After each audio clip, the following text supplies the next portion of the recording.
Iho, pakiingatan mo ang medalyong ito na siyang magliligtas sa iyo sa tiyak na kapahamakan.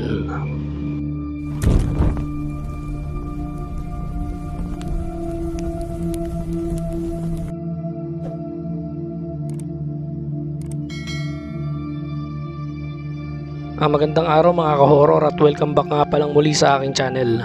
Nandito na naman nga pala tayo sa bagong episode ng Agimat Testing. Bali nitong nakaraan niya ay meron akong ipinakitang video sa inyo na galing kay Hepeng Agimat na kung saan tinesting niya yung kanyang medalyon na malambot. After ko nga itong magawa ng reaction video at mai-upload doon sa aking channel ay nagkaroon kami ng kaunting kwentuhan ni Hepeng Agimat.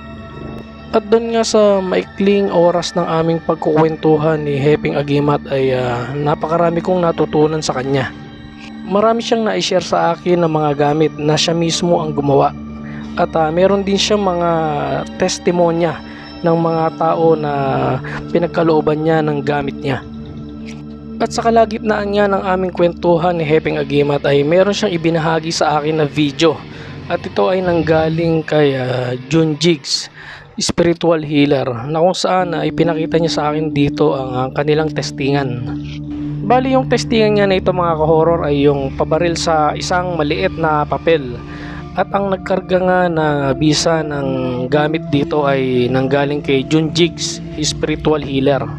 So tara mga ka-horror at ating silipin ang testingan na ito, ang pabaril sa papel ng grupo ni Jun Jigs, spiritual healer. So yun mga horror, ito nga yung testingan na ginawa nila Jun Jigs, spiritual healer, no? Makikita natin na binabaril nila yung isang kapirasong papel. Actually yung papel na yun ay merong design, no? At sigurado na itong grupo rin ni Jun Jigs, spiritual healer, ang nagkasa nito. So makikita natin na talagang mga pumapasa, no? At meron din namang hindi pumasa. So pakinggan natin mga horror yung paliwanag ni Jun Jigs, spiritual healer. Last, second to the last. Ito yung gitna to lang tinamaan, gitna talaga. Tapos ito yung isa din, wala din, tinamaan pero wala yung bala. Ito, ewan kung saan na nagpunta ang bala dito. Tapos ito yung binugahan ko. Nako, may damage. Tapos ito yung unang testing tol, walang. So yun nga mga ka-horror, mas marami yung pumasa na tinesting nila Jun Jigs, spiritual healer, kaysa dun sa mga hindi pumasa na papel. At yun nga, makita naman natin na talagang nakadikit yung papel doon sa puno, hindi siya yung ipinatong lang. Kasi nga, sabi nga ng iba, kapag binaril mo yung papel at ito ay nakapatong lang, kumbaga mas mauuna yung hangin, lilipa rin agad. Kaya yun siguro yung ginawa nila, idinikit nila mismo sa puno para hindi lumipad. Pero nakita natin na talagang merong mga pumasa, o talagang mas marami yung pumasa na papel, So mahusay rin itong gamit at pagkakarga ng grupo ni Jun Jigs, spiritual healer. Meron pa nga isinend sa akin itong si Hepeng Agimat na video na halos kahalin tulad ng gamit na kinasa nitong sila Jun Jigs, spiritual healer. Bali ang pagkakaiba lang nito mga horror, itong papel na ikinasa ni Hepeng Agimat ay inilaminate niya. At doon sa gitna ng papel na yun ay nilagyan niya ito ng alubing powder para mas mabilis daw kapitan ito ng ikakarga mo na kapangyarihan. So panoorin natin yung video mga ka-horror. Ito bro yung laminate na kasa ni Jun Jigs, spiritual healer. Ito yung panudla ni Jun Jigs, spiritual healer. Ito yung panudla ko na galing po sa commander na sumabak sa Mindanao, no? Matanda na po siya. Retired na po siya, commander po siya. Ayan. Ito yung laminate na sa nireply ko sa iyo na tinesting po ng bodyguard po. Meron po siyang powder ng anubing sa loob po, no? Anubing na ginagamit din sa litagtag po, no? Opo. Yan. Meron po yan. Kaya madilaw yan, madilaw yung gilid kasi po meron po siya anubing na powder.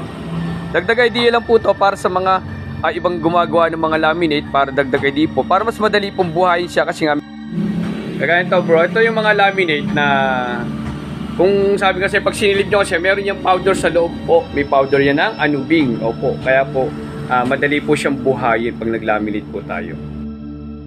So yun napakinggan nyo naman yung paliwanag ni Heping Agimat patungkol doon sa papel na nilaminate at na meron siyang anubing powder sa loob. So maraming salamat sa information na ibinigay mo, Heping Agimat. At syempre mga ka-horror, ang isa sa ikinagagalak ng aking puso ay nang bahaginan ako ni Heping Agimat ng kanyang nakalaminate na papel na ito at may anubing na powder sa loob, at binigyan niya din ako ng medalyon na malambot. So maraming salamat sa iyo, Heping Agimat, at iingatan ko ito. At salamat din doon sa dasal na ibinigay mo sa akin. Kaya muli po, Heping Agimat, ako po ay taus-pusong nagpapasalamat sa inyong ibinahagi na gamit. Mabuhay po kayo at sana ay marami pa kayong matulungan. Dito nga mga ka-horror ay nag-unboxing tayo ng package na ipinadala sa atin ni Heping Agimat. So yan yung papel na nakalaminate na may anubing powder sa loob at yung kanyang malambot na medalyon. So ayon niya kay Heping Agimat, ganitong klase rin yung malambot na medalyon na pumasa sa testingan. So maraming salamat muli, Heping Agimat. Mabuhay ka. At syempre matapos nga nating i-unbox itong ibinahagi sa atin na gamit ni Heping Agimat, ay agad niya namang isinend sa atin yung dasal na gagamitin natin para dito sa dalawang gamit na ito. At yun nga, araw-araw kong inuusal yung dasal na iyon. At may tiwala ako na ako ay gagabayan ng dalawang gamit na ito. So muli po, para kay Heping Agimat, maraming salamat sa ipinagkaloob mo na gamit. At sana ay marami ka pang matulungan.